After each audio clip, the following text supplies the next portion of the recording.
저희 오늘은 캄보디아 국가 포럼을 진행하도록 하겠습니다. 오늘도 이제 김한수 전 캄보디아 대사님과 노현준 코이카 소장님을 모시고 이제 강의를 진행을 할 거고요. 그리고 강의가 마치고 난 이후에는 저희가 짧은 질문과 응답의 시간을 가지도록 하겠습니다. 첫 번째 강의자는 저희 김한수 전 대사님이 이제 강의를 해주실 텐데요.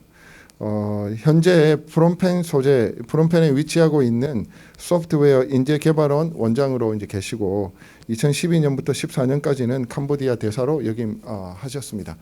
한국과 캄보디아 교류 현황 및 대학 간 교류 협력이라는 제목으로 이제 강의를 해주실 텐데요. 박수로 맞아주시기 바랍니다.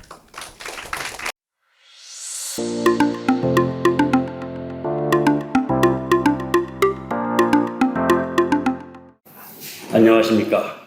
오늘 한국과 캄보디아의 교류협력 현황 및 대학 간 교류협력에 대해서 말씀의 기회를 갖게 된 김한수입니다.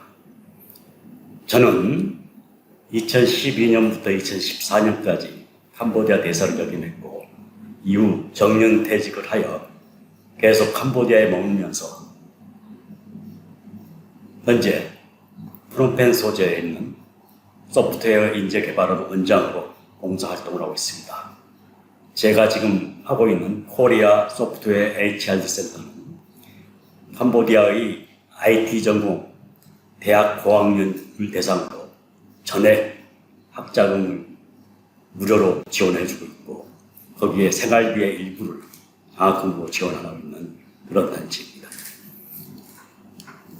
오늘 말씀드릴 순서는 교류협력 여건과 환경, 한국과 캄보디아의 교류협력 현황, 그리고 교육 분야 교류협력입니다. 먼저 교류협력 여건과 환경을 보면 캄보디아는 아시아권 최후의 최대 개도국입니다. 2000년대 들어서 연평균 7% 내외의 높은 성장세를 시현하면서 세계 8위의 고성장국입니다마는 네팔이나 라오스, 방글라데시, 미얀마보다도 3년 늦게 아시아권에서 마지막 최빈 개도국으로서 졸업할 전망입니다.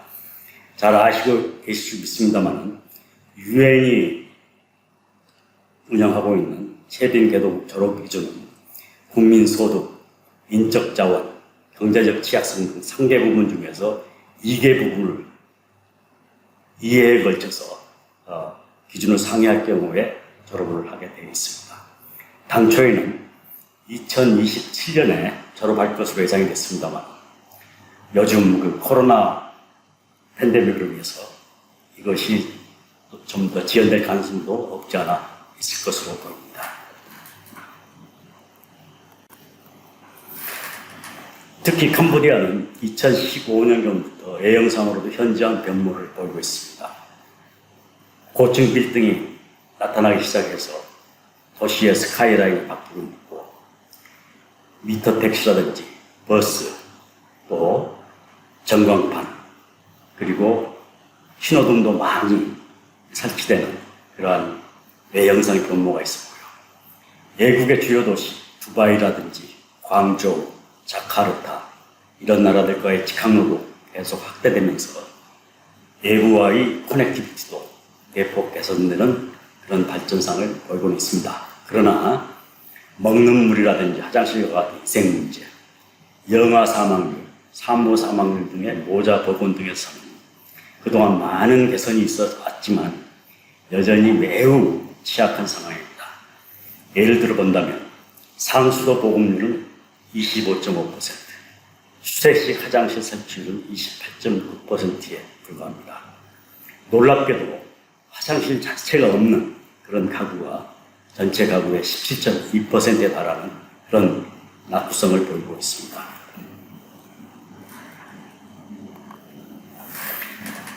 두 번째는 경제사회가 구조적으로 취약하다는 점입니다. 캄보디아의 산업 구조는 지나치게 단순하다고 할 수 있습니다. 어찌 보면 섬유, 건설, 금융, 관광, 농업이 이렇게 5개 산업이 사실상 국가 산업의 전부라고 이렇게 볼 수가 있겠습니다. 제조업의 경우에도 업종 다각화나 고도화는 기대하기 어려운 시점입니다. 이 나라 산업의 주류를 잇는 것이 공기의 의료입니다. 10년 전만 하더라도 이 나라 총 수출의 90% 이상을 차지했고 서서히 낮아지기 시작했습니다만 현재도 전체 수출의 60% 이상을 의류가 차지하고 있습니다. 그런데 이들 의류 공장의 90% 정도는 외국인이 소유하고 있다는 그런 점입니다. 그리고 얼마 전 있었던 태국의 홍수 피해 이후 일본의 동남아 현지 공장 다변화 움직임으로 공정이 매우 단순한 일부 전자부품의 생산 공장이 진출되고 있는 현상입니다. 그 밖에 건설업이나 금융업도 매우 많아지고 있습니다만 외국계 기업의 무분별한 투자 진출로 멀지 않은 시기에 대대적인 구조조정이 부각될 것으로 이렇게 점쳐지고 있습니다. 이 밖에도 전체 인구 중에 농업에 종사하는 인구가 굉장히 높고 도시화율이나 국내 자본 축적률 등은 매우 낮아서 앞으로도 경제가 이렇게 높은 성장률을 지속할 수 있을 것인가에 대해서는 상당히 의문부호가 따른다고 하겠습니다. 그리고 행정 역량면에서는 정부 부처 조직이 매우 많습니다. 인구는 우리나라의 거의 3분의 1, 그리고 경제력은 10분의 1도 미치지 못합니다만 장관급 정부 부처 수는 우리나라의 2배 이상이 됩니다. 또 각 부처를 보면 차관이나 차관보의 숫자가 각각 6, 7명에 달합니다. 이렇게 고위 직급자 수가 많기 때문에 실제로 일을 해야 될 실무 직원의 수는 상대적으로 낮다는 그런 문제가 있고요. 또 공직에 있어서 매간매직이라든지 높은 부패지수 등도 큰 구조적 문제입니다. 이러한 과도한 고위 직급자 수에 대해서 한 가지 더 실례를 들어본다면 이 캄보디아의 군인은 아주 숫자가 적습니다.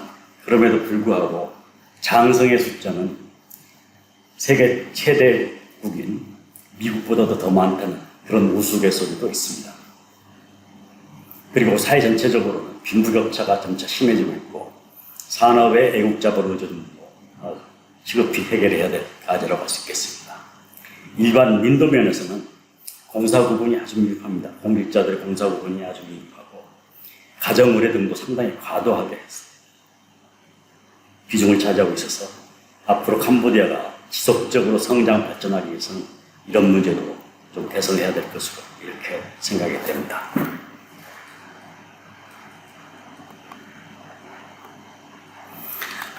참고로 여러분들의 참고를 위해서 주요 통계 지표를 몇 가지 소개시켜드리면 캄보디아의 중위연령은 불과 25.7세입니다.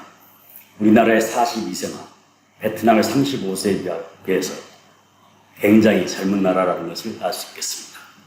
반면에 GDP에 대비한 FDI 비중이 12.6%, 무역 비중이 124.9%로 매우 높습니다. 이는 경제의 대의존도가 굉장히 높다는 점을 표현해주고 있습니다. 반면에 인터넷 사용 인구 비율은 불과 25.6%에 그치고 있습니다.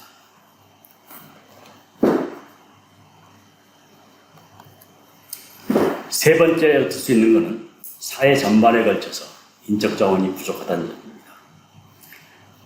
크메르루의 리더였던 폴 포트는 프랑스 유학파입니다. 프랑스에서 엔지니어링을 전공을 하고 귀국 후에 과학 교사 생활을 했습니다만 프랑스 유학 시절부터 급진 좌파 이론에 빠지고 특히 당시 중국의 문화 대혁명과 홍위병 등에 상당히 심취해서 귀국 후 게릴라 활동을 전개했습니다. 그러면서 1975년 정권을 장악하게 됐습니다. 이 크메르루주의 집권 시절에 도시민들의 강제 소비가 있었습니다. 수도인 프놈펜 같은 경우 아스팔트를 철거를 하고 그것을 전부 논밭으로 바꾸겠다는 그런 정책을 시도했고요. 자본가라든지 지식인, 물론 외국과 연계해 있는 자들을 위해서 가차없는 처형을 단행했습니다. 당시 인구의 4분의 1 가까이 되는 190만 명이 굶어 죽거나 아파 죽거나 또는 처형당해서 사망한 것으로 이렇게 인류사에 일찍이 보기 드문 그런 비극이 참극이 연출됐다고 하겠습니다.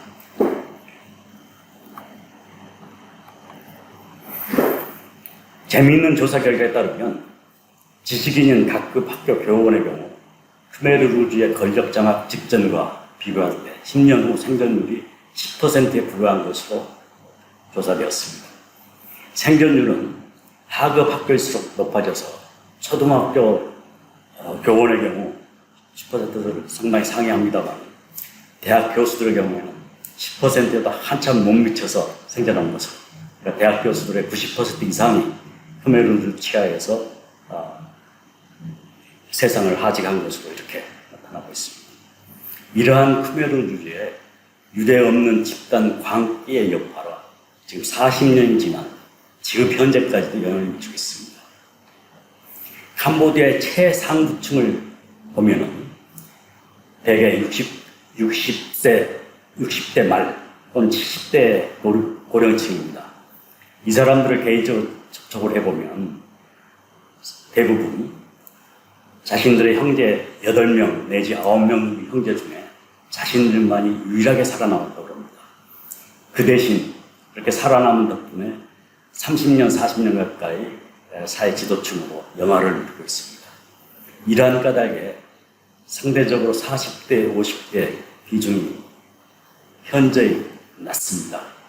그 크메르주 치하에서 어린 시절을 보내거나 했기 때문에 교육을 제대로 못 받거나 일찍 죽어서 그 현재의 인구 비중도 낮고 사회 주도층을 차지하는 그런 비중도 낮습니다.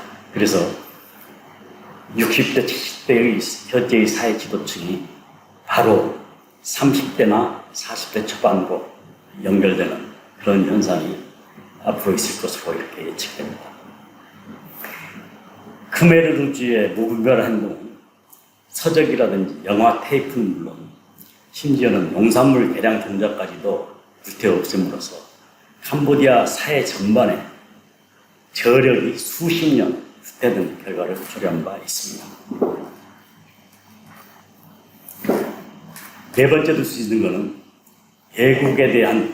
예국의 지원에 대해서 매우 의존하는 것을 자연스럽게 생각한다는 점입니다. 그리고 또 기대도 많습니다. 이는 크메르루주가 1979년 밀림으로 후퇴한 이후에도 지속적으로 내전이 계속되어 왔는데요. 1991년 10월 드디어 훈센파와 왕당파 그리고 크메르루주, 미국, 중국, 소련, 영국, 프랑스 등 18개 유관국이 참여해서 파리 평화조약이 체결됨으로써 이 내전이 종식됐습니다. 파리 평화조약 체결 이후에 국제기구와 선진국도 국제사회의 원조로 망가진 국가 제도, 인프라 등 이런 모든 것의 재건 사업이 본격화됐습니다. 그리고 도로라든지 항만, 학교, 병원은 물론 앙코르와트 유적지 정비 및 추가 발굴까지도 국제사회가 주도를 하고 있습니다. 그래서 30년 가까이 이러한 국제적인 지원이 원조가 계속되다 보니까 자연스럽게 외국이 도와주는 것에 대해서 너무나 당연시하는 그런 현상이 습성이 고착되고 있다고 이렇게 볼 수 있겠습니다. 다음에는 한국과 캄보디아 간의 교류협력 현황에 대해서 말씀드리겠습니다. 캄보디아는 오랫동안 북한의 우호국으로 아주 긴밀한 관계에 있었습니다. 캄보디아 독립을 이끈 주역인 시아누쿠 왕은 현실 정치에 굉장히 관심이 많았기 때문에 스스로 왕의 자리를 박차고 그 왕위는 자신의 아버지에게 이양을 시키고 현실 정치에 참여해서 총리가 됩니다. 총리로서 국가 발전을 상당히 이뤄왔는데요. 외교 면에서는 비동맹국 외교에 굉장히 매진했습니다. 그 과정에서 중국 및 북한과 친교를 맺어왔고요. 1970년 론놀 장군의 쿠데타로 인해서 그리고 그 후에는 크메르루지의 집권으로 망명 활동을 하게 됐는데 이 시기에 중국과 북한의 전폭적인 지원을 받게 됩니다. 북한의 경우 평양 인근에 대저택, 장손이라고 하는 대저택을 선물을 해서 그 시아누쿠 왕이 거기에 상당히 머무는 것으로 기록되고 있습니다. 그래서 심지어는 김일성이 사망하자 수도인 프놈펜의 한 도로 이름을 김일성 원수로로 명명할 만큼 김일성과 친근한 관계를 맺어왔었습니다. 반면에 우리와는 1960년대 프놈펜에서 개최된 국제 아마보 홍대에 출전했던 북한 선수의 남한으로의 망명 의사를 캄보디아 정부가 거부하고 북송시킴에 따라서 국교를 단절했던 경험이 있습니다.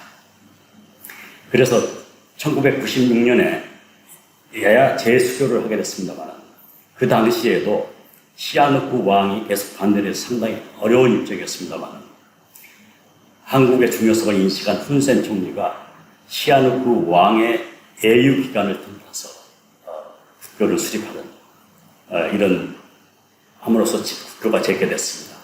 훈센 총리는 지금도 자신이 그러한 단안을 내린 것이 국가 발전에 큰 도움이 됐다고 스스로의 중요한 업적으로 거론하기도 합니다.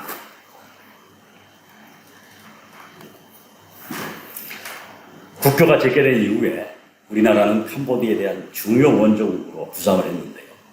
경제 교류라든지 투자도 최상위권에 위치하고 있고 관광객 수도 한때는 1위, 지금은 2위권에 이른 중요한 행복국입니다. 원조 총액 면에서는 한국이 세계 5위에 중치하대한 국가가 되겠습니다. 물론 중국이나 일본에 비해서는 금액 면에서 많이 적은 편입니다만 그래도 세계 5위에 중요한 공역이다 이렇게 얘기를 할 수 있겠고요. 우리 자체로 봤을 때는 캄보디아가 우리 원조 수혜국 중 제2에 해당하는 중점 대상국입니다. 그동안 우리의 원조 분야는 교육, 의료, 사회 간접 자본 건설 등에 집중되어 있습니다. 또 산업 연수생도 3만 명 이상 한국에 체류하고 있고 이들의 송금이 상당히 막대한 이 나라 경제에 도움이 되는 막대한 금액이 송금되고 있고요. 한국의 결혼 정착한 캄보디아 여성도 매우 많은 숫자에 이르고 있습니다. 참고로 캄보디아의 노동력 진출은 주로 인근 국가인 태국의 90% 이상이 송출되는데요. 그 송출되는 직업은 대부분 농업이라든지 허드렛 일용도, 잡부로서 이렇게 태국에 건너가게 되고요. 반면에 한국은 제2의 송출 대상국이지만 4대 보험이 공여되는 아주 중요한 국가로서 이 나라 노동자나 심지어는 대학생 중에서도 근로자로 한국에 가는 것이 꿈일 정도로 중요한 국가가 되겠습니다. 다음은 교육 분야의 교류 협력에 대해서 말씀드리겠습니다. 먼저 캄보디아 교육 부문의 당면 가지에 대해서 살펴보겠습니다. 제일 먼저 생각하시는 것이 이 나라의 낮은 진학률을 둘 수 있습니다. 가장 최근에 인구 센서스 조사가 있었는데요. 그 결과에 따르면 15세에서 22세까지의 청소년층 중에 그 초등학교를 미이수한 경우가 35%, 초등학교만 이수한 경우가 31%다고 대학 이상의 재학 중인 인구 구성비는 청소년층의 2.9%에 불과하다는 놀라운 결과가 나온 바 있습니다. 또 중도에 학업을 포기하는 중퇴율도 매우 높습니다. 초등학교 중퇴율이 9%, 중등학교 중퇴율이 20%, 고등학교 중퇴율이 12%에 달하는 것으로 조사되고 있습니다. 교육의 한 주체인 교원에 대한 처우가 열악해서 대부분의 교원들이 학교 교달의 학년들과 별도의 다른 잡을 영위하고 있다는 점도 이 나라 교육이 당면한 큰 문제라고 할 수 있겠습니다. 또 각급 학교의 시설도 매우 열악합니다. 일부 학교의 경우 예국의 원조를 받아 상당히 현대적으로 개선된 경우가 있긴 합니다만 대부분은 상당히 열악한데요. 현재 초등학교부터 대학까지 2부제 또는 3부제 수업이 일반화되어 있습니다. 또 심지어는 일부 학교의 경우 화장실을 갖추지 못한 경우도 있어서 이런 것이 특히 여학생들의 높은 중퇴율을 초래하는 원인이 아닌가 이렇게 분석됩니다. 또 대학 교수에 대해서도 역시 처우가 그렇게 높지 않고요. 다른 여러 나라들과 달리 이 나라의 대학 교수에 대해서는 그렇게 사회적 이상이 없다고는 이렇게 볼 수 없습니다. 대학 교수라고 얘기했을 때 그렇게 존경하는 그런 반응을 보이기가 쉽지가 않습니다. 대학 교수의 학위 보유 현황을 보면 박사학위 보유자가 대학 교수 전체의 7.5%, 석사학위 보유자가 69.2%, 그리고 학사만 받고도 교수직을 영위하고 있는 사람이 23 내지 24%라고 했습니다. 그래서 이 나라의 엘리트들 중에는 우리나라의 GKS 같은 외국의 전액 장학 공부를 신청하는 경우가 있는데 대부분의 유능한 학생들이 박사학위보다는 석사과정만을 추구하는 경우가 굉장히 많습니다. 이렇게 교수들에 대한 낮은 처우 때문에 많은 교수들이 컨설팅이라든지 심지어는 사기업 직원으로 일하면서 수입을 올리는 그런 사례가 많고요. 수업 시간도 최저 주당 20시간, 평균 30시간 내로 이 대학 교수들에게 연구 활동을 기대하기는 매우 어려운 그런 상황이라고 하겠습니다. 또 대학의 재정 문제도 그렇게 좋은 편이 아닙니다. 공립대학의 경우 연간 학비가 500불 내지 1000불 수준입니다만 약 50 내지 60%에 달하는 많은 학생들이 성적 우수자 또는 빈곤층 장학금을 수혜를 받고 있습니다. 또 대학별로 설치된 전공 분야도 매우 협상편입니다. 주로 경제학, 경영학, IT, 외국어 등 취업에 유리한 과목에 집중되어 있고요. 심지어는 2, 3부제 수업과 연계되어 복수의 대학에서 다른 전공 과목을 수학하는 학생들이 매우 흔합니다. 예를 들자면 주간에는 왕립 프롬펜 대학에서 IT를 전공하고 야간에는 다른 대학에서 영어를 전공하는 그런 학생들을 흔히 볼 수가 있습니다. 현재 캄보디아는 약 46개 정도의 대학이 있는 것으로 조사되고 있는데요. 세계적인 대학 평가기관의 조사 결과에 따르면 그 중에 2개 대학은 세계 5천위권, 나머지 다는 10,000위권 밖에 있는 것으로 평가됩니다. 게다가 우리나라와 달리 대학 서열이 별로 일반화되어 있지 않습니다. 그래서 학생들의 지원대학 선택에 있어서 어느 대학이 최고냐 하는 그런 것이 별로 없고 거의 영향을 미치지 않고 있습니다. 마지막으로 그 정책 당국자는 물론 일반 지식인들 사이에서도 아무도 이 문제를 생각을 하지 않는데 제가 보기에는 이 크메르어가 굉장히 어렵습니다. 얼마나 어려우냐면은 자음과 모음 그리고 부규칙까지 합쳐서 100개 가까운 자모음이 결합되어서 소리가 나는데 이것이 워낙 어렵기 때문에 초등학교 3학년 정도가 돼야지 기초적인 책을 읽을 수 있다는 그런 상황입니다. 그래서 이런 부분이 인적 자원 개발에 상당히 내재적인 제약 요인이 될 것으로 보입니다. 여기에 대해서는 아무도 문제의식이 없어 보인다는 것이 오히려 더 큰 문제인 것 같습니다. 예를 들어 보면은 이 캄보디아의 크메르 문자나 태국 그리고 인근 라오스의 문자가 거의 유사합니다.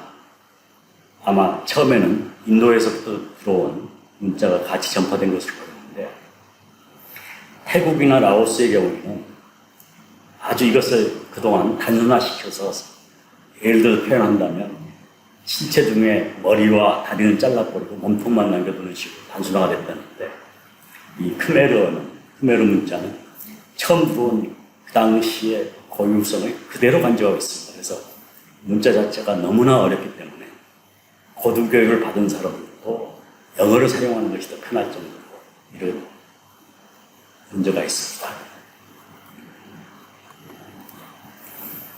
캄보디아 정부의 교육부문 대응 전략은 이 나라에서 매 5년단위로 수립하는 4기 렉탱귤라 전력에서도 첫 번째 과제로 포함되고 있습니다. 재미있는 것은 이 5개년 계획이 예를 든다면 2021년부터 2025년까지다 하면 2020년이나 2021년에 발표가 돼야 되지만 이 나라는 중간에 발표되는 경우가 왕왕 있을 정도입니다. 그래서 이 5개년 계획 전략에 들어있는 캄보디아 정부의 교육 부분 중점 추진 방안을 보면 교육 분야 종사자의 처우 개선 및 관리 능력 강화, 지방의 초등학교, 중등학교 건설, 저소득학생 지원, 학교 운영 감독 강화 및 품질 관리 시스템 강화, 그리고 기술교육 마스터 플랜 이행, 노동시장 수요에 부합하는 청년층의 기술교육 강화, 과학, 기술, 엔지니어링, 스템 교육 및 스포츠 보건교육 확대 등을 들어있습니다. 교육부분 교류협력 실적과 향후 방안을 보면 교육부분은 우리의 중점 지원 분야 중에 하나입니다. 2013년부터 17년간 캄보디아에 대한 우리 정부의 지원은 집행의 기준, 인프라 구축, 교육, 보건, 물공급과 희생, 농업의 순입니다.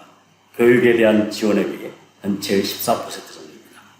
현재 시행 중인 캄보디아에 대한 ODA 추진 전략에 있어서도 교육 부분은 5개 중점 협력 분야 중에 하나입니다. 과거 교육 부분의 교류 협력은 주로 일방적인 우리의 지원 또는 교육시설의 직접 운영에 초점을 맞추었습니다.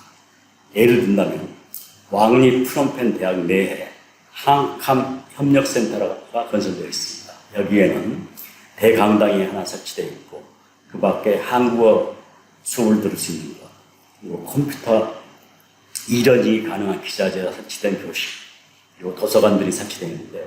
이러한 것들을 우리가 건설해서 프놈펜 대학에 이양해주는 그런 것이 있었고요. 그 다음에 각급 학교에, 선택된 일부 학교에 이러닝 기자재를 지원해주는 이런 일방적인 지원이 있었구나. 아니면 프놈펜 국제예술대학, 헤브론 간호대학, 그리고 제가 현재 봉사 중에 있는 코리아 소프트웨어 HRD 센터 같은 이렇게 직접 시설을 짓고 기자재를 맞춰서 직접 운영하는 이런 데 초점이 있어 왔습니다. 이러한 새로운 추진 전략은 종전의 일방적인 지원이나 직접적인 운영보다는 캄보디아 지역가의 공동 추진에 초점을 맞추고 설계가 됩니다. 예를 들어 새로운 추진 전략에 따른 우리 한동대의 유네스코 유니트윈 지원 사업 같은 것이 그러한 대표적인 사례가 되겠죠. 이러한 전환은 논리적 타당성이나 공적 원조 사업의 순수성 면에서 분명한 메리트가 있는 것으로 보입니다. 그런데 이러한 공동사업이 성공하기 위해서는 상대방인 캄보디아 측의 한계를 충분히 인식하고 구체적인 사업 추진 방안을 마련해야만 소기의 성과를 올릴 수 있을 것으로 저는 판단하고 있습니다. 곧 이어서 토론이 있다고 들었는데요. 토론 과정이나 질의응답 시간에 저에게 구체적인 질문이 있다면 아는 대로 설명을 올리도록 하겠습니다. 대단히 감사합니다. 저희 노현준 지금 현재 캄보디아 지부에 있는 소장님은 약 28년간 캄보디아에 이제 재직하고 계시고요. 뭐 볼리비아에서도 이제 사무소장님을 하셨고 예산법무부장, 감사실장, 기획조정실장도 그 거기까지 이제 역임하셨습니다. 그러니까 현재 이제 캄보디아의 사무소장님으로 이제 계신데요. 캄보디아 코로나 상황과 우리의 노력이라는 제목으로 저희들에게 특강을 전해 주시겠습니다.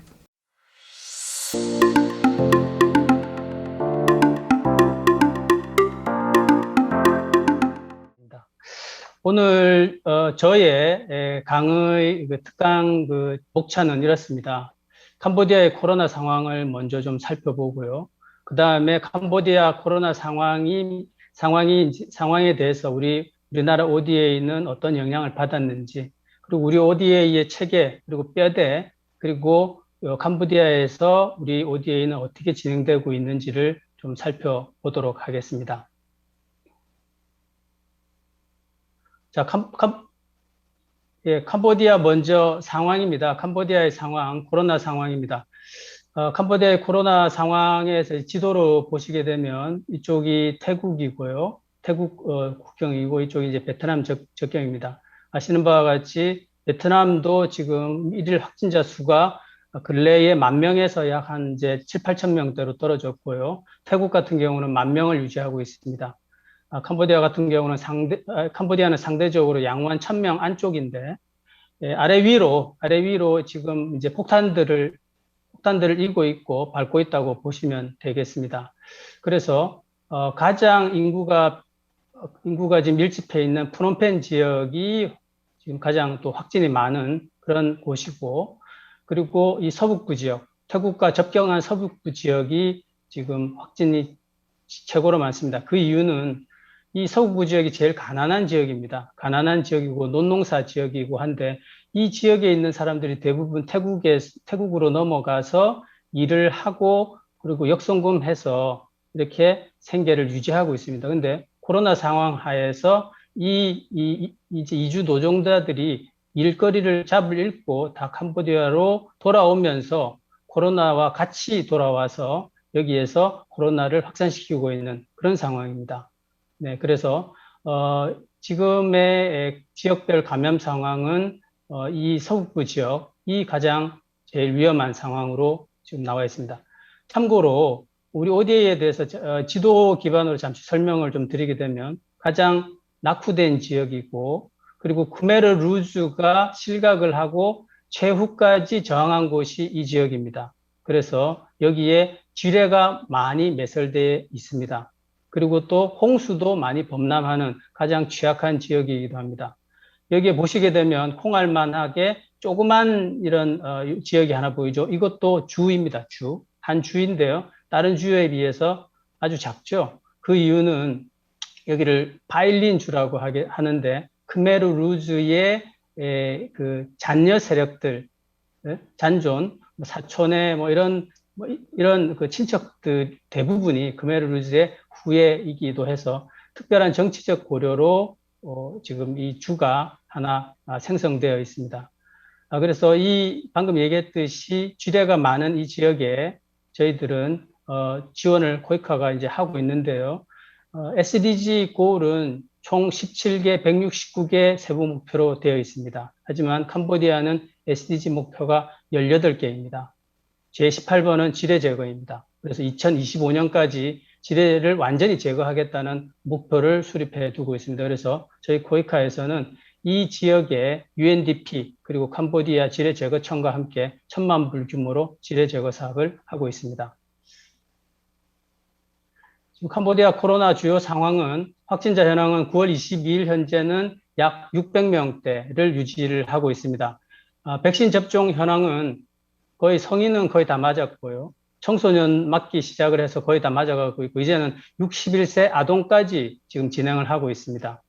도입 백신은 거의 99%가 다 중국산입니다. 시노백, 시노팜 백신을 하고 있고요. 일부 일본에서 지원한 아스트라제네카, 영국에서 지원한 아스트라제네카, 미국에서 지원한 얀센 백신이 있습니다. 그래서 이 코로나를 통해서 더 캄보디아가 중국과 가까이 하게 되었습니다. 다음 누적 확진자 현황은 맨 밑에부터 먼저 시작을 하겠습니다. 캄보디아는 코로나 상황이 발생한 이후에 모든 해외 입국자를 2주간 호텔 격리를 하고 있습니다. 경비도 물론 그 입국자가 다 되게 돼 있고요. 한 번 입국할 때마다 약 한 2,000불에서 3,000불 정도가 소요가 됩니다. 그래서 호텔에서 하게 되는데, 2월 초에 중국인이 그 격리 기간 중에 그 격리 시설을 이탈을 해가지고 호텔 유형 시설을 방문하고 거기에서 바이러스가 전파가 되어서 2월 20일부터 지역 감염 사태가 걷잡을 수 없이 확산되게 됩니다. 그래서 6월경에 7월경에 피크를 이루고 그 이후로 그 조금 감소되고 있는 그런 추세가 되겠습니다. 보시게 되면 지역 감염이 시작된 2월부터 확진자가 꾸준히 늘어나고 있다가 7월에 피크를 이루고, 그리고 9월 달 현재로서는 소강 상태입니다. 하지만 여기에서 제가 자료를 작성하는 그 시점이 9월 22일이었는데요. 자료를 작성하는 최후의 시점이 그 이후에 조금 더 스토리가 있는데 9월 22일 이후로 또 900명, 거의 900명대로 확산을 했습니다. 확산을 하고 그 이유는 아까 얘기했듯이 서북부에 있는 그 태국에서 귀환한 노동자들로 인한 그런 확진자 수가 증가되었는데요. 그렇지만 그 이후에 또다시 극적인 반전이 일어나게 되는데 지금 현재는 확진자 수가 약 200명대로 이제 거의 700명이 줄어들었습니다. 그 이유는 캄보디아 정부에서 이제는 그 위드 코로나로 방향을 전환을 하면서 이때까지는 PCR과 신속 진단 키트의 확진자 수를 다 카운팅을 했는데 이제는 신속 진단 키트는 다 카운팅해서 빼버리게 되는 그런 결과로 200명대로 드라마틱하게 줄어들게 된 건데요. 어떻게 보면은 약간의 눈속임이라고 볼 수 있겠습니다. 다음입니다.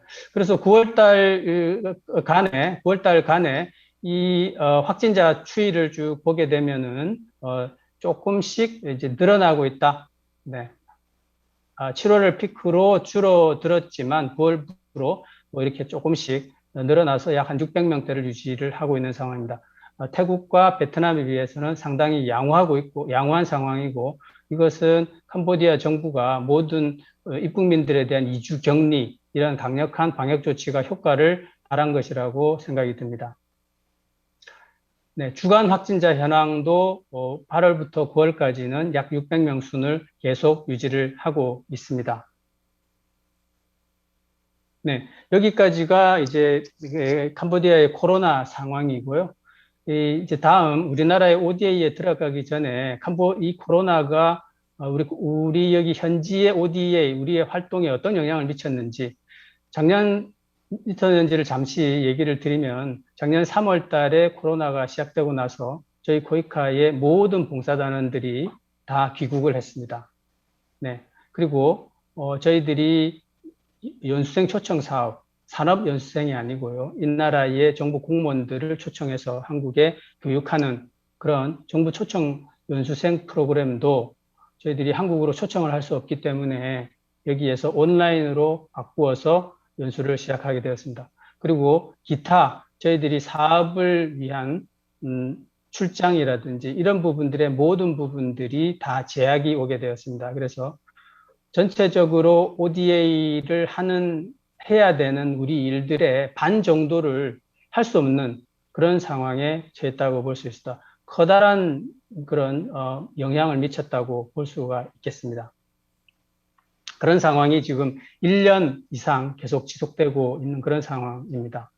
그리고 다음은 두 번째 우리나라의 ODA에 대해서 설명을 드리도록 하겠습니다. 우리나라 ODA에 대해서는 먼저 우리나라 ODA 체계를 좀 설명을 드려야 될 것 같습니다.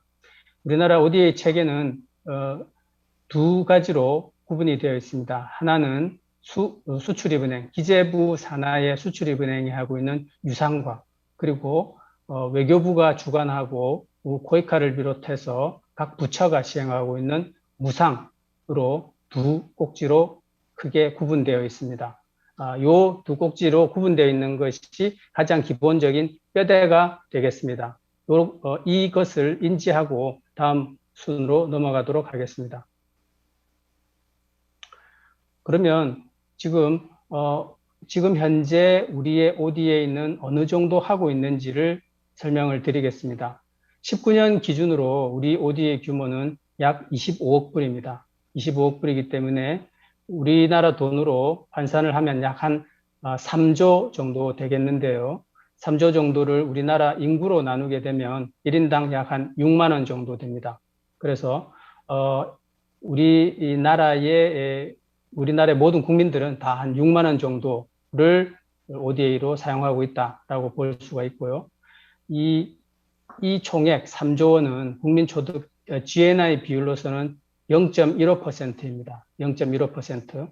근데 이제 0.15%를 OECD 다크 회원국, OECD 개발원조위원회 회원국으로 비교를 해보면 저희들이 그렇게 높은 수준은 아닙니다.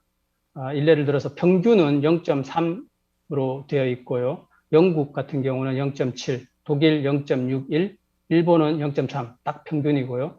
미국은 0.15입니다.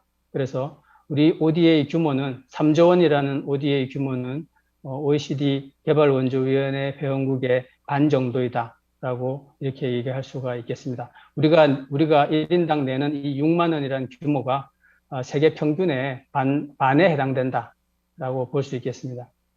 그리고 규모, 그렇지만 총액수로 보면은 위에 있는 1,528억 불의 총액수 순으로 보면은 미국이 1위이고요. 그리고 독일이 2위, 그리고 한국은 중간 수준 정도 되는 그런 수준입니다. 다음입니다. 지역별로는 아시아가 50%, 그 다음에 아프리카, 그리고 중남미 순이 되겠습니다. 소득 그룹별로는 최저개발국 38%, 그리고 하위 중소득국 37.5%가 되겠습니다. 저희 세계은행 그리고 유엔에서 개발도상국 리스트를 만들고 있고요. 그 수준별로 LIC, Low Income Country, 그리고 LMIC, Low Middle Income Country, 그리고 UMIC, Upper Middle Income Country, 그리고 HIC, High Income Country, 이렇게 카테고라이제이션으로 네 카테고리를 나누어서 관리를 하고 있습니다. ODA의 기본 원칙은 최빈개도국, LIC 중에서도 최빈개도국에 많은 지원을 하는 것들을 공고하고 있습니다. 그리고 분야별로는 우리 SDG에 연동되어 있는 교육, 보건, 그리고 사회 인프라, 그리고 경제 인프라 지원이 우리 양자원조의 약 한 65%를 점유를 하고 있습니다. 그리고 여기까지가 우리가 지금 하고 있는 현재의 우리 ODA이고요. 다음은 우리 ODA의 뼈대를 좀 얘기를 해보도록 하겠습니다. 우리 ODA의 뼈대는 국제개발협력기본법입니다. 2009년 11월 25일 우리나라가 다크를 가입한 이후에 국제개발협력기본법을 만들게 되는데요. 국제개발협력기본법에 의하면 매 5년마다 ODA 기본계획을 만들게 되어 있습니다. 그래서 11년부터 15년, 16년부터 20년 2차 기본계획을 만들었고요. 지금 3차 기본계획을 만들었습니다. 2021년부터 2025년까지 유효한 종합기본계획입니다. 그 계획에 의하면 재원 규모는 30년까지 지금 19년 대비 2배 이상 수준으로 확대하겠다 했습니다.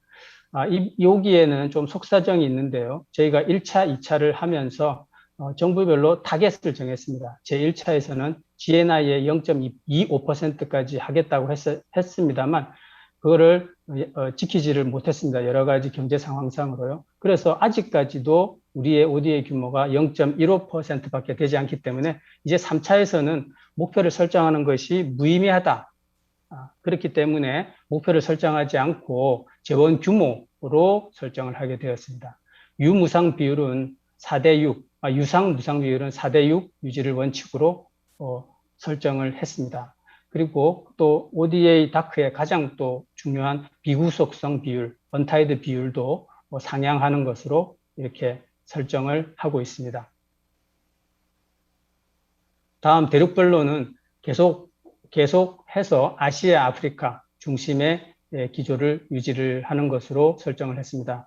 그리고 이 3차 기본계획, ODA 기본법의 가장 또 중요한 것들은 중점협력국입니다. 중점협력국을 새로이 선정하게 되어 있습니다. 그래서 중점협력국의 양자 ODA의 70%를 투입을 하고 그리고 모든 중점협력국에는 Country Partnership Strategy 5개년간의 지원 전략을 수립을 하게 되어 있습니다. 다음으로 중점협력국에 대해서 살펴보도록 하겠습니다. 그래서 지금 3차 기본계획상으로 중점협력국을 재선정을 했습니다. 2차까지 중점협력국은 총 24개 나라였습니다. 보시게 되면 아시아가 가장 많습니다. 아시아가 가장 많고 그리고 아프리카, 중앙아, 중남미로 되어 있고 3기에는 총 27개국이 되었습니다. 인도, 이집트, 키르기즈, 우크라이나, 타지키스탄 이 포함이 되었습니다.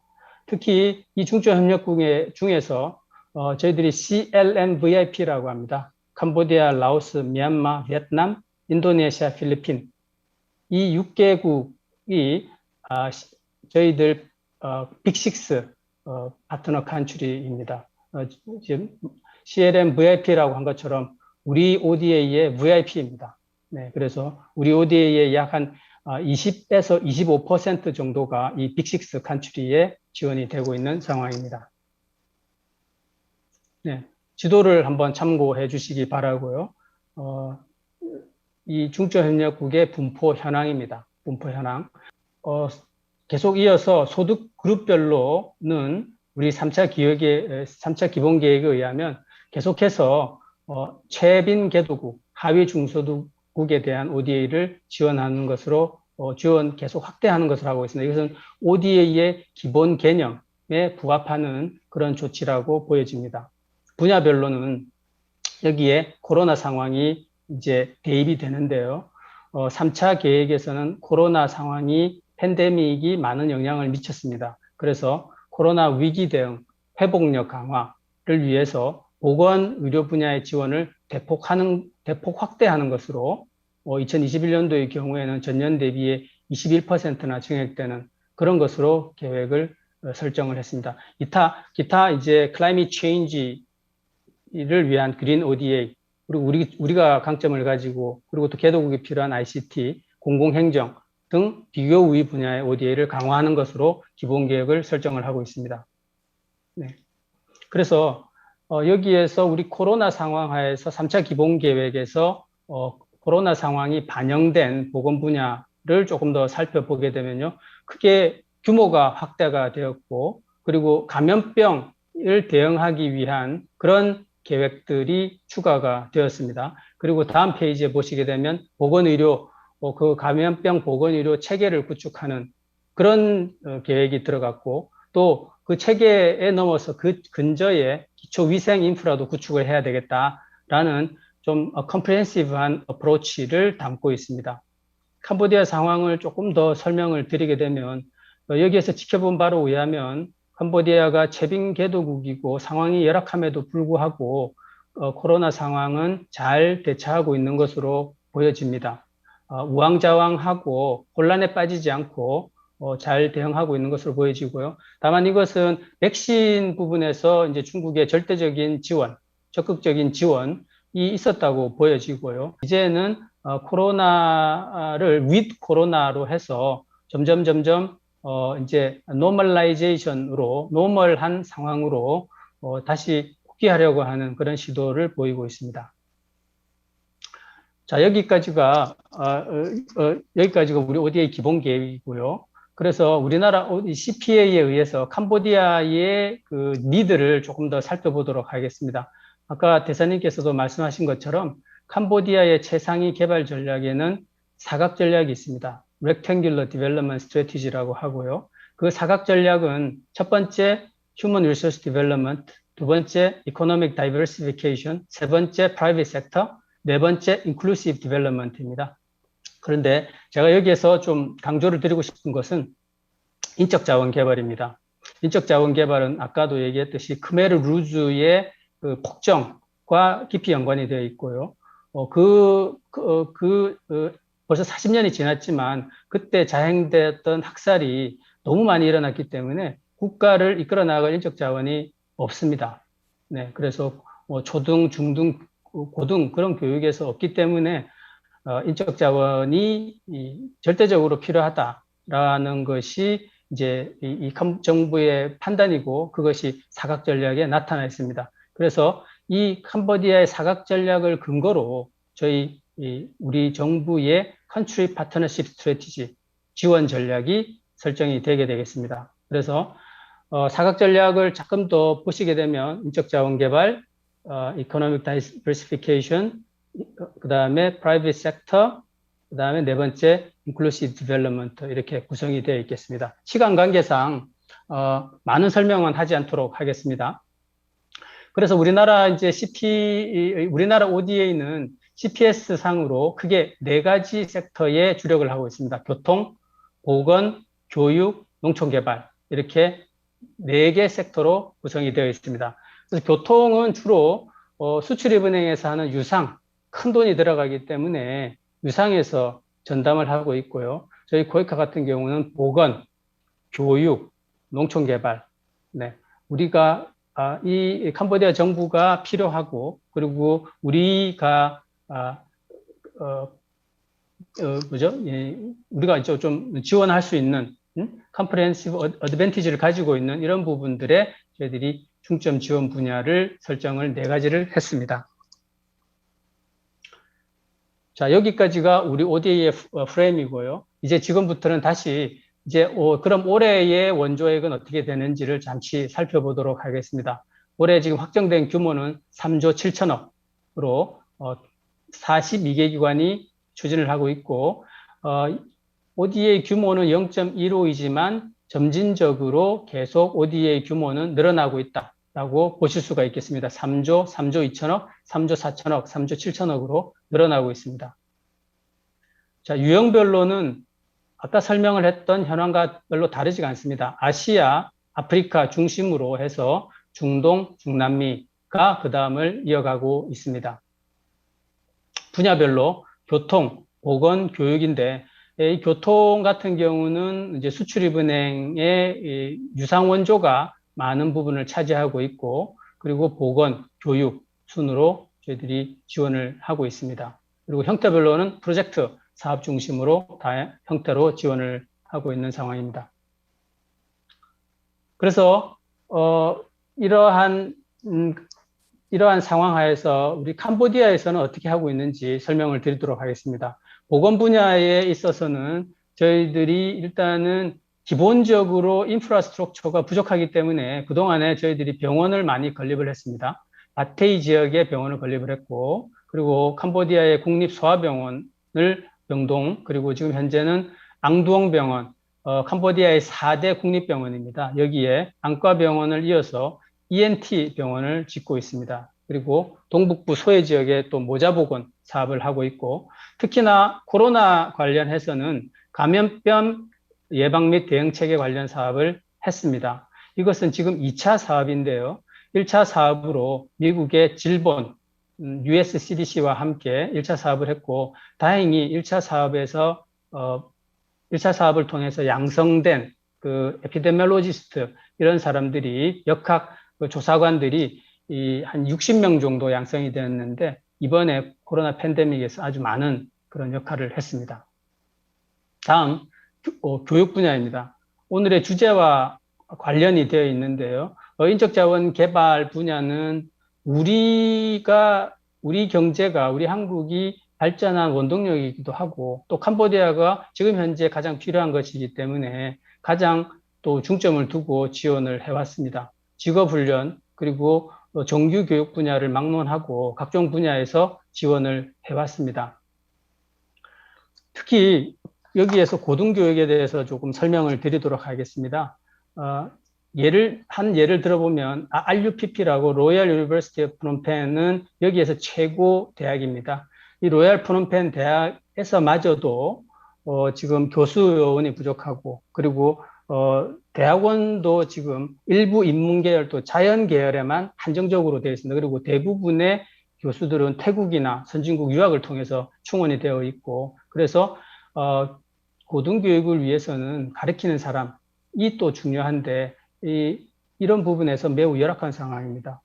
그래서 지금 다른 나라들의 상황을 조금 설명을 드리게 되면 ADB에서는 직업훈련 쪽을 많이 지원을 하고 있고요. 월드뱅크에서도 RUPP 내의 공대에 많은 지원을 하고 있습니다. 그리고 스웨덴 시다에서도 지원을 하고 있고 자이카 같은 경우는 여기에 교육대학은 고등학교 졸업 후 2년제를 졸업하면 그 국민학교 초등학교 선생이 됩니다. 선생님이 되는데 일본에서는 정규 4년제 지금 교대를 설립한 상황입니다.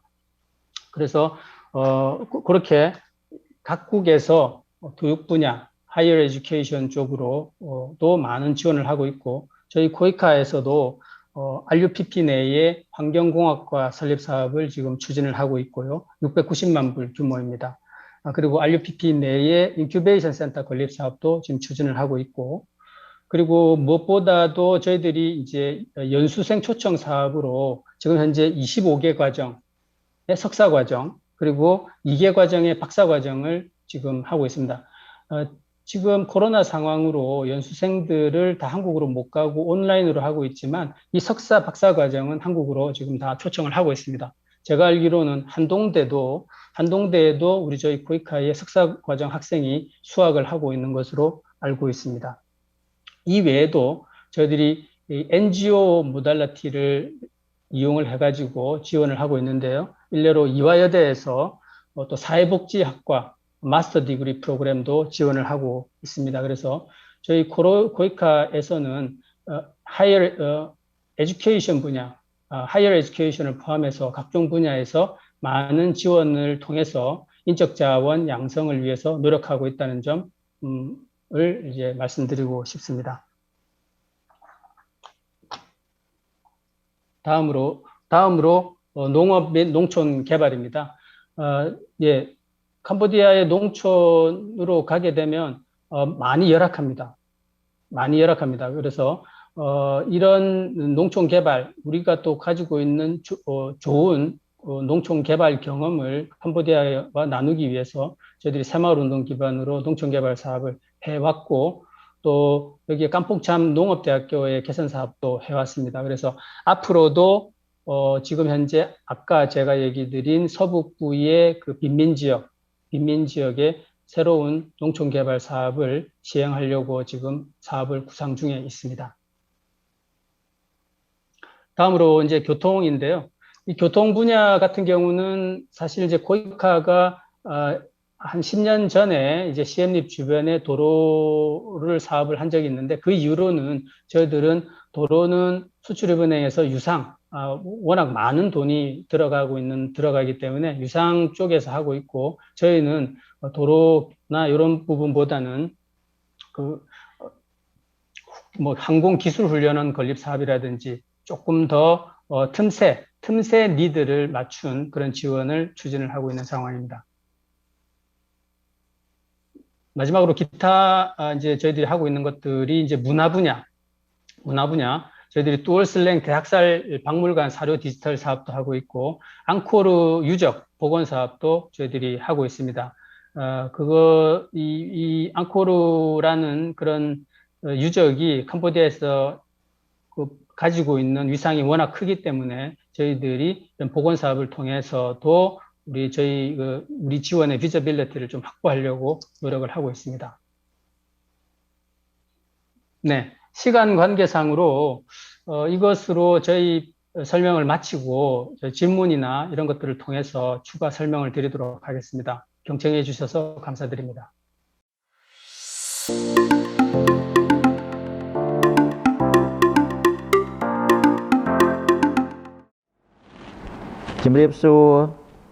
Good afternoon from Cambodia. I am Dr. Muang La, Head of the Department of Foreign Languages, the National University of Management. COVID-19 pandemic is a challenging issue for higher education institutions worldwide, especially those in countries whose higher education needs a lot of improvement like Cambodia.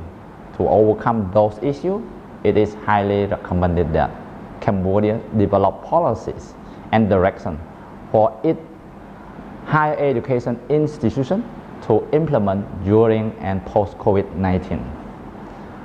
Prior COVID-19 pandemic, all academic programs of Cambodian higher education institutions were offered in classroom, and little information communication technology for education was used. That is to say, both teachers and students had to be physically present in the classroom for lectures, submission of homework and assignment, work or project presentation, written exam, and other educational activities. After the assessments, teacher gave feedback and assessment result to students face-to-face in classroom.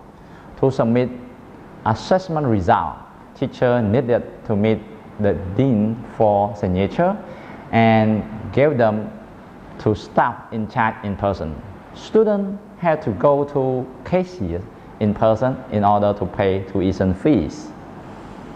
More student services, for example, registration, release of exam result, and counseling were also given in person.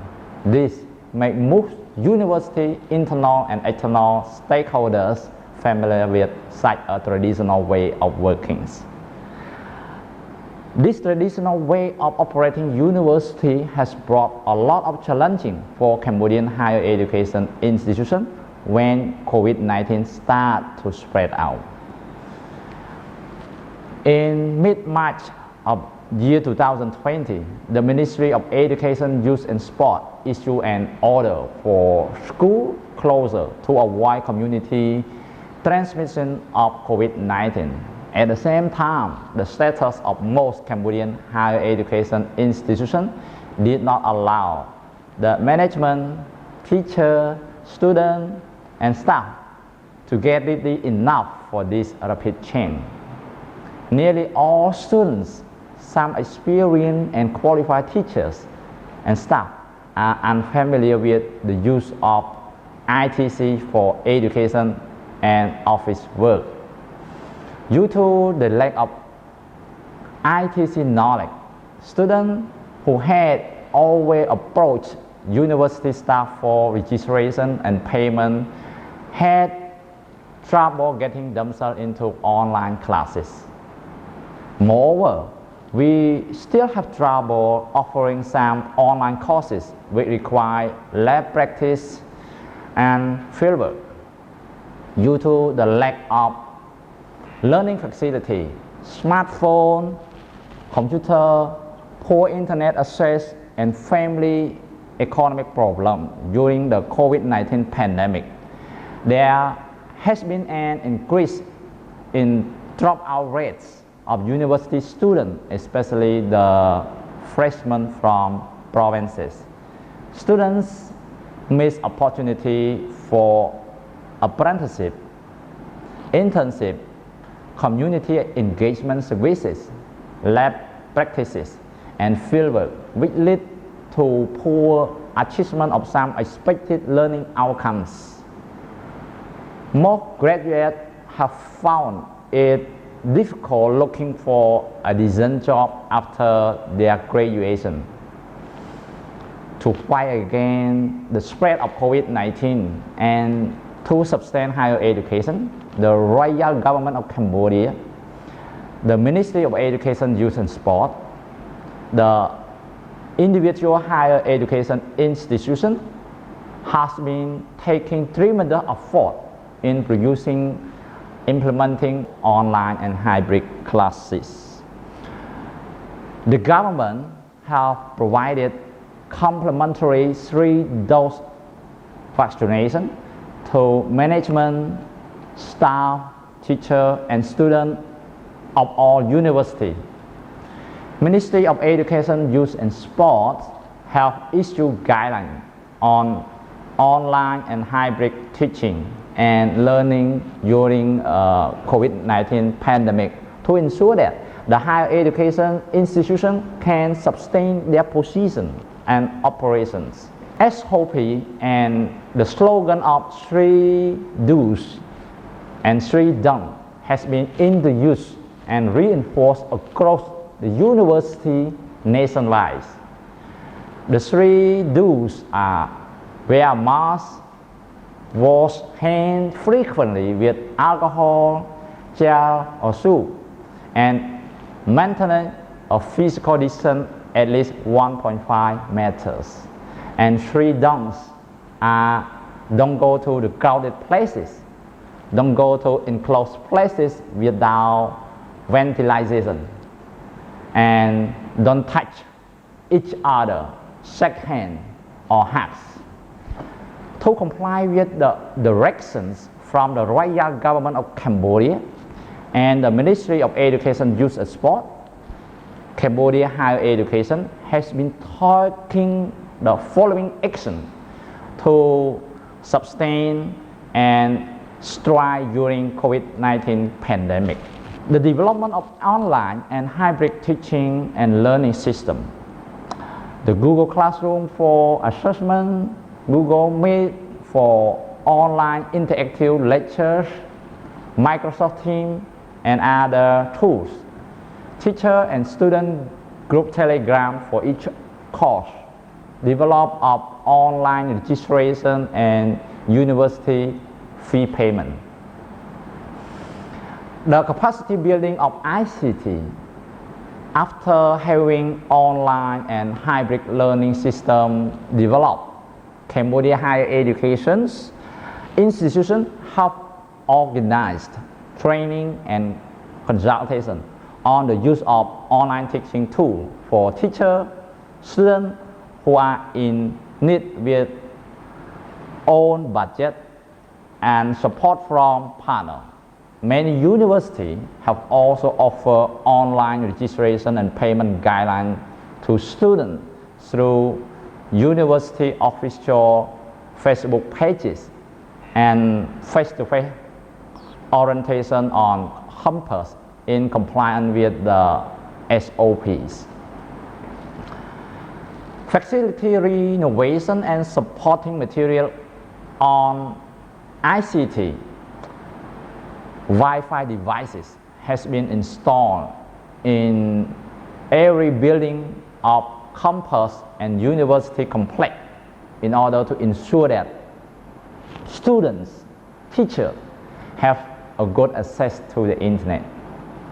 For National University of Management, laptops are provided to full-time teachers, and computer and IT labs are opened during university closure for students who do not have a computer, but the SOP is strictly applied. SOP compliant to fight against the spread of COVID-19. University staff, teachers, students are supposed to get temperature checks, clean hands with the alcohol spray, and wear a mask. Poster mentioning how to protect ourselves from coronavirus has been placed in every building on the campus. Monitoring and consultation. Dean and the head of department follow up with teacher performance. Survey on student and the teacher satisfaction on online and hybrid classes are conducted. For National University of Management, we hold regular meetings with teachers to discuss challenges related to online learning system in order to seek potential solutions. National University of Management is also designed some cyber courses. After the Prime Minister recommended reopening university in September year 2021, the Ministry of Education, Youth and Sport issued a direction on preparation to reopen the university with following 11 guidelines. First, the reopening of classroom teaching and learning practice the research at higher education institution campus shall be conducted at the stage of testing with full attention below. Small classes, small lab practice, or fieldwork groups can be controlled to ensure safety from COVID-19. Higher education institutions shall develop risk reduction mechanism with participants from stakeholders like the management, teaching, and non-teaching staff and students. Higher education institutions shall develop mechanisms on information sharing and consultation with Ministry of Education, Youth and Sport at each stage in order to work together to find possible solutions. Second, the reopening of classroom teaching and learning, practice and research at higher education institution campus shall be conducted in compliance with the health standard.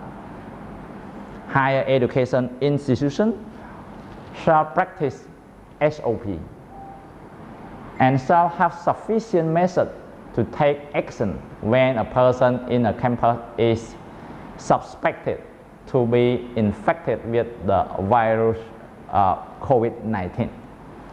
Mechanism to contact health agents and mechanism for health intervention in order to put the situation under control.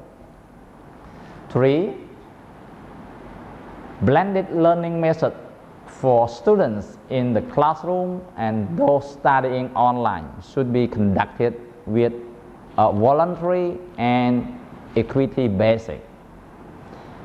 Students who cannot come to campus will take the online classes and others will take turn to be in the classroom. 4.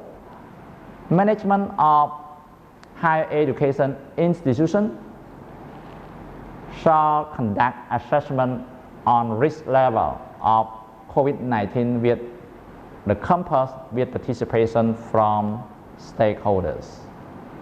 5.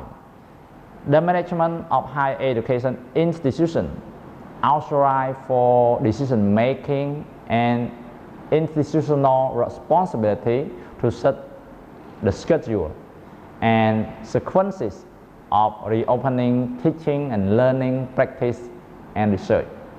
6.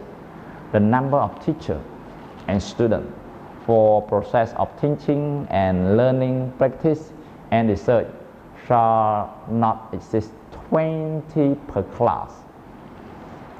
7. Higher education institutions shall create health committee. If possible, test for the COVID-19 for all teachers and students. Classroom teaching and learning should be conducted for teachers and students who have received vaccination and have no chronic disease. 10. Higher education institutions shall be well prepared to temporarily close campuses and classes if there is a case of COVID-19 transmission. 11. Ministry of Education, Youth and Sport will study the proposal from higher education institutions and sign MOU with them. With the 11 above guidelines from the Ministry of Education, Youth and Sport, Cambodia higher education institutions will develop and implement strategy to reopen their university. For National University of Management, we plan to develop digital education labs to support online teaching and learning. We will also plan to develop and implement cyber program, develop monitoring and evaluation and online IQA assessment system to ensure quality improvement. For National University of Management, we are delighted to join the network of UNESCO UniTwin, which is university twinning and networking on capacity building of sustainable development in developing countries in Asian region. This assists us in joint education for educational activities, research such as exchange of students, faculty members, researchers, exchange of academic material and other information, participation in seminar, academic meeting, conference, participation in training, special short-term academic program, and participation in staff development projects. To fully achieve our way forward above, we wish to work with our partners and university twinning and networks, especially Handong Global University, for experience sharing sessions on online and hybrid learning management system, for facility and technical support for development of digital education lab to support online and hybrid teaching and learning, for capacity building of cyber programs, online monitoring and evaluation, and IQA assessment system. Thank you so much for your watching.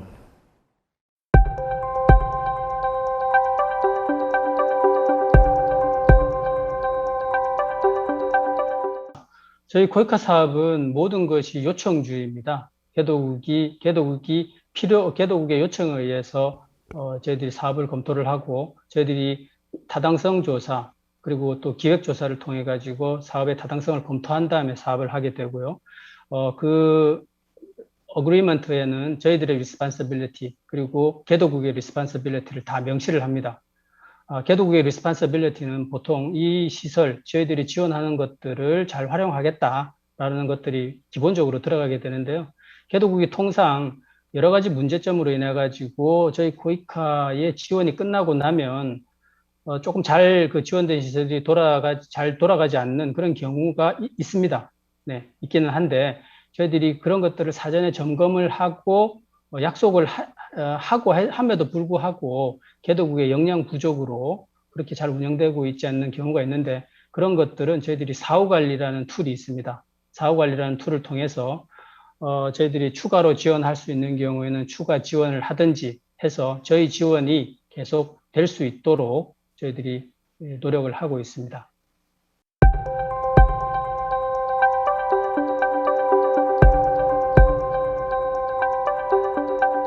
비즈니스 인큐베이션 센터의 목적은 산학 연계라고 보시면 될 것 같고요. 지금 현재 저희들이 비즈니스 인큐베이션 센터를 착공을 했습니다. 그래가지고 비즈니스 인큐베이션 센터 건물을 RUPP 내에 짓고 있는 상황이고요. 지금 현재 짓고 있는 와중에 저희들이 스타트업이나 이런 캄보디아의 스타트업을 초청해가지고 스타트업 생태계를 육성하고, 그리고 네트워킹 행사라는 것들을 저희들이 활발하게 프로그램 그 안에 건물을 지금 채울 수 있는 소프트웨어 여러 가지 사업들을 하고 있고요. 지금 말씀하신 한동대의 활동과의 연계에 대해서는 지금 현재 계획에는 들어가 있지 않습니다. 들어가 있지 않지만 저희들이 만약에 그런 제안이나 요청을 주신다면 검토해 볼 수 있는 사안이라고 생각됩니다.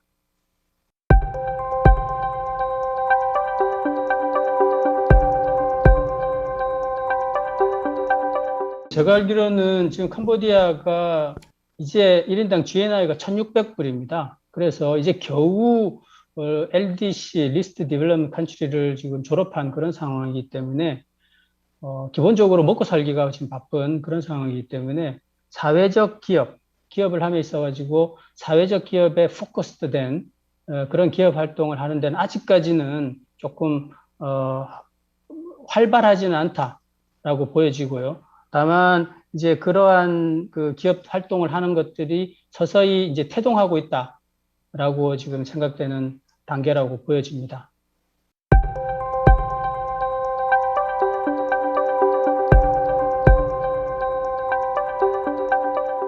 이 환경공학과 설립 사업은 690만 불 사업입니다.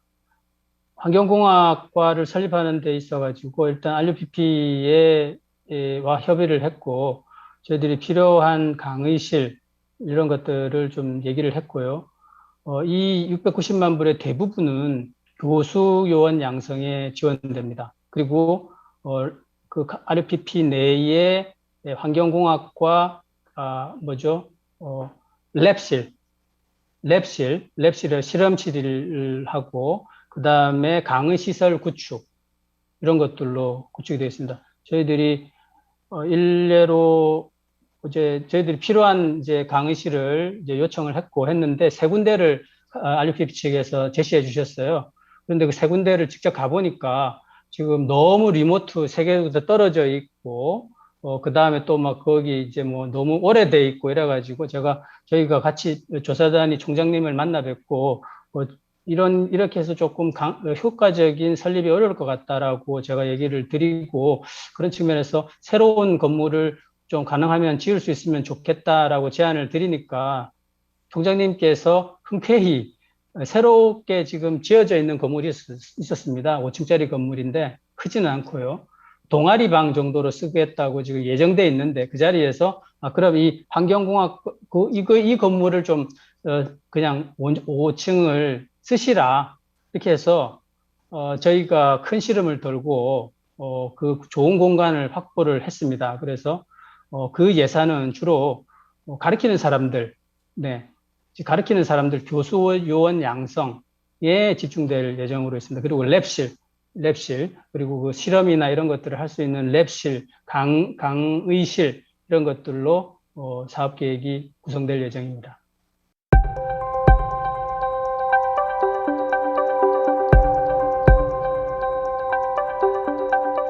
저희는 이제 나름대로 시스템이 구축이 돼가지고요.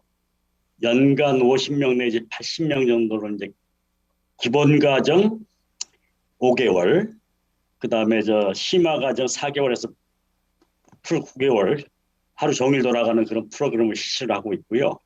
현재 이 강사진은 저희들한테서 교육을 받아서 졸업하는 학생들 중에 성적이 우수한 친구들이 그대로 다시 채용이 돼가지고 멘토로서 이렇게 활동을 하고 있습니다. 그래서 가장 기본적인 웹이라든지 각종 그 프로그램들을 가르치고 있고요.